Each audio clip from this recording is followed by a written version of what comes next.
Hi. It's cold here in Florida, Central Florida. It is 40 something degrees right now. Crazy cold.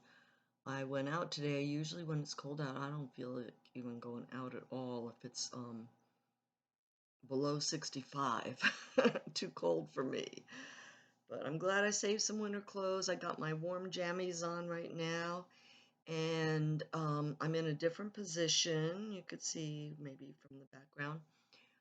Because I had to move my computer because I'm having company. Yay! I'm having a old friend from Georgia coming, and uh, we'll see how that goes. Maybe we'll do a YouTube together. Wouldn't that be cool? I don't know. We'll see. But anyway, he's just a good friend, and I've known him about 7 years, and he's been here already he actually drove down from Georgia with me for my closing. It's a long drive, 7 hours for me. He was down.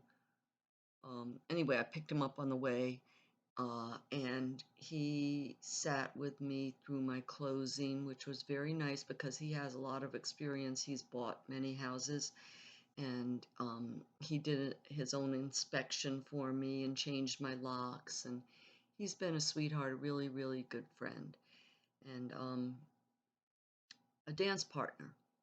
So, and then he came back another time here and went to Bike Week with me. That was great. He's a cool guy. He's like a nomad, 'cause he's retired now and he travels around. He has this like travel van. I guess that's what they call them, like a camper van. And he travels around the country, and he's in Florida. He didn't come here just for me. He came here because he has other friends and family, and because it's warmer, because even though it's 48 degrees here, it's a lot colder in Georgia and everywhere else. So um, I'm excited because I haven't seen him in over 2 years. And anyway, I want to say one thing because I have found that a lot of people don't understand, especially married people mostly, but even single people. A lot of people don't understand when you have a friend of the opposite sex and you're both single, and you know, people think that that means there's something going on, like, like friends with benefits, they think that you're sleeping with them or you did in the past or something, I don't know. But I think a lot of people think that. I mean, even I have found that if I have just one or two or three dates with somebody and I tell people, just my friends, I mean, it just happens like, you know, something's going on tomorrow night. Well, I have a date, whatever. Anyway, or like a few times I brought somebody over here and it's like, we're just friends. People don't realize that or they don't believe that. And you might not, because if you've been following, if you know that back when I was younger, very young, I was a bit promiscuous, and so you might assume that when I have a guy friend that I'm jumping in bed with them. Not true.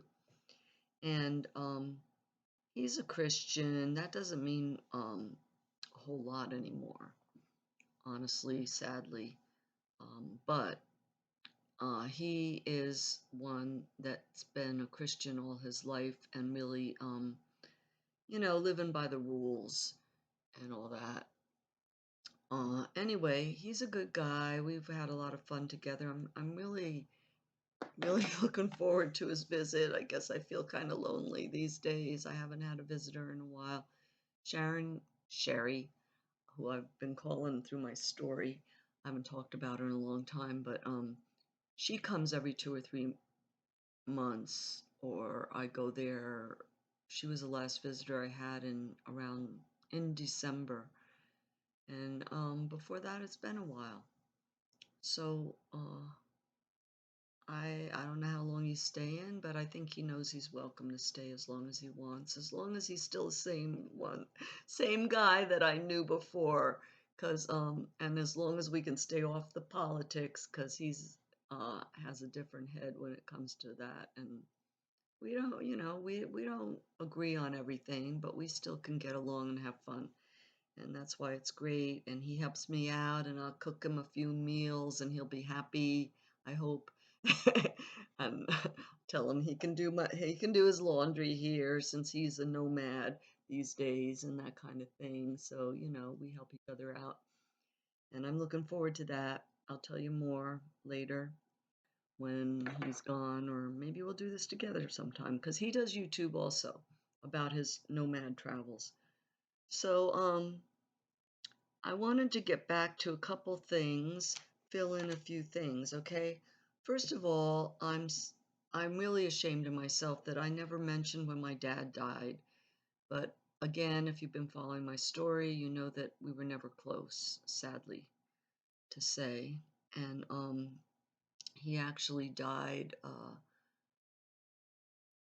He was only 71 years old, but he never took care of himself. He smoked Camel's non-filter cigarettes, 4 packs a day, and he was a heavy drinker, alcoholic. He drank Ballantine ale, nasty stuff, and Jack Daniels straight. Um, so he died of renal failure. He was on dialysis for a while. While I was with my babies, I mean, I was in California, and my twins were born 2, 3 years after I moved there, 2 years after I moved there, and he never got to see the twins. Um, I'm so sorry about that he couldn't see the twins. He would have got a kick out of them. But I couldn't travel with the 3 babies, and he couldn't travel because he was too sick. And I do so much wish that I could have spent more time with him and talked to him more. Because my memories are so few, and I've recorded like every single one of them on these YouTubes. So if you care, I know most of my life is probably boring to you, but some parts might be interesting to different people. So anyway, it's all out there. Um, he had bought me a washing machine right before he died. He really was angry at Bob because he never bought me a washing machine. He never had any money. He got on Bob, didn't talk to him directly, but told me, that he was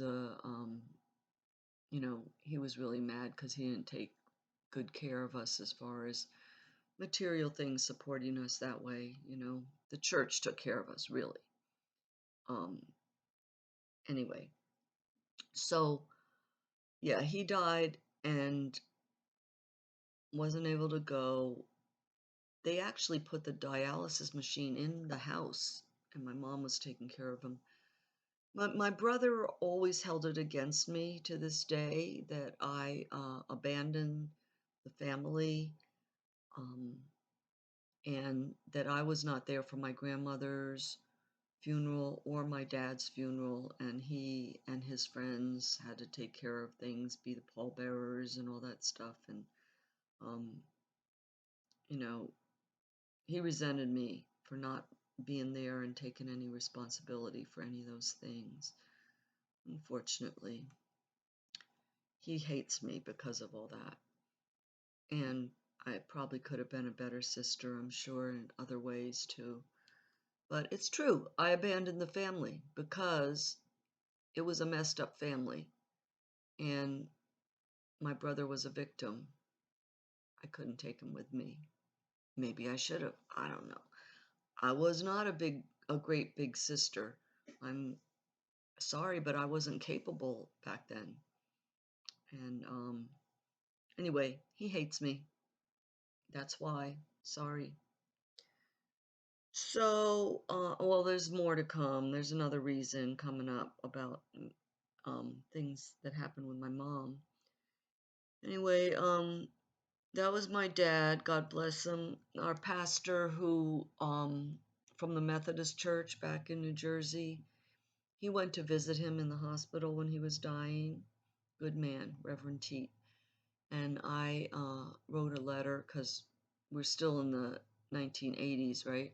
And didn't have, didn't use the phone or anything that much, no email or anything. So anyway, I wrote a letter.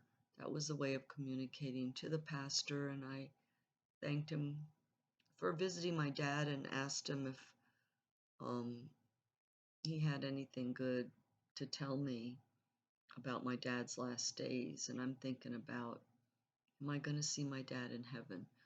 I don't know how I worded it to him, but he unfortunately told me that he didn't have any good things to say. But my dad was an agnostic. He was not a believer, but he wasn't definite about it as an agnostic. He said he felt like he needed proof of God, and he didn't see that. And I never was able to have a good conversation with him about that because I didn't know much back then. So, God bless him. He could have been buried in Arlington. My mom wanted him to be, but he was buried near his dad and mother in West Long Branch. So, with the flag and all that for his, his military service. I got to follow up on a couple of things that I should have said. Okay, I'm going to go back to, it was in my season 2, episode 15, the one that has murder in the title.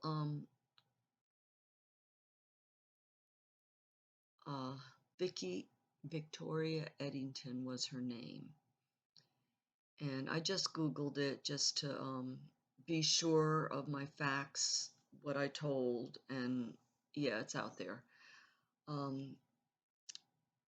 Anyway, I got to follow up because I do believe that her murder had a big impact on my little boys when they were little because they were friends with the son and they were on the school bus with him.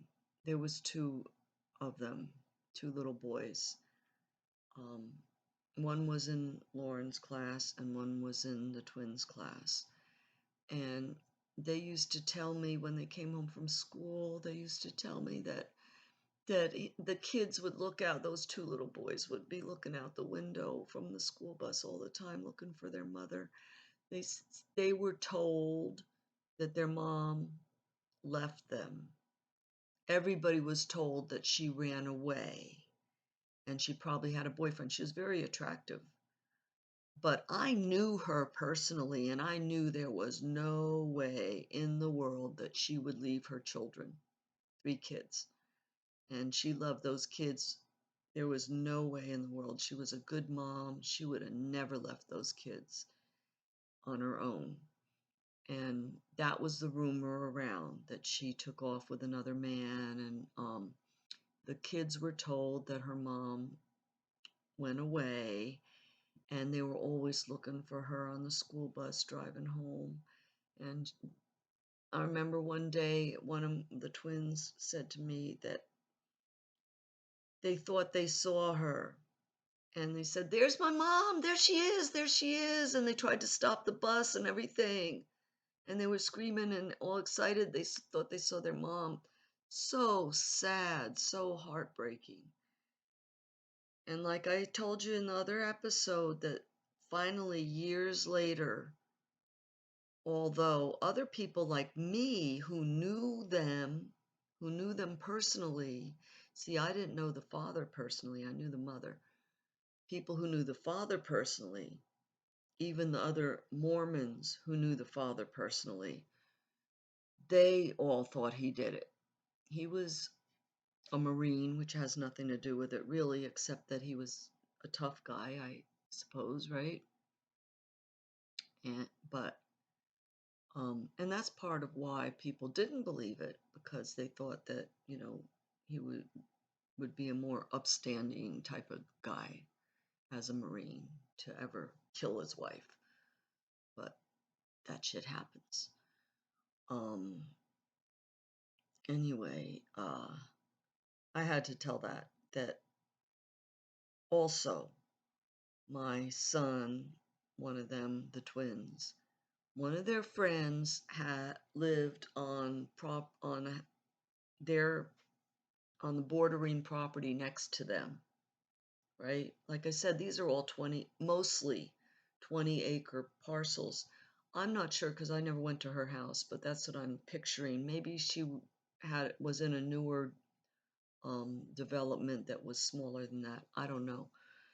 But I knew that the other kid, who I knew because he was in my kids' preschool and kindergarten, and I helped in those classes and all. So I knew these little boys, but the other kid told everybody that he saw the dad digging a hole in the yard right around the same time that Vicky went missing. So this was on my son's um, shoulders for, I think that it really kind of traumatized them. Um, I think it might have more than we ever realized, because I always had so many other things going on. I was a busy person. Um, I just, I don't know what I said to appease them, but thinking about this again, and I just Googled and verified the story and everything just to make sure I don't want to put things out there that aren't right. I thinking that this really had a big impact on my boys, more than I ever realized before, because they have mentioned it to me on and off um, through the years. And she's the only person, no, no, I can't say that anymore. She was the first person murdered.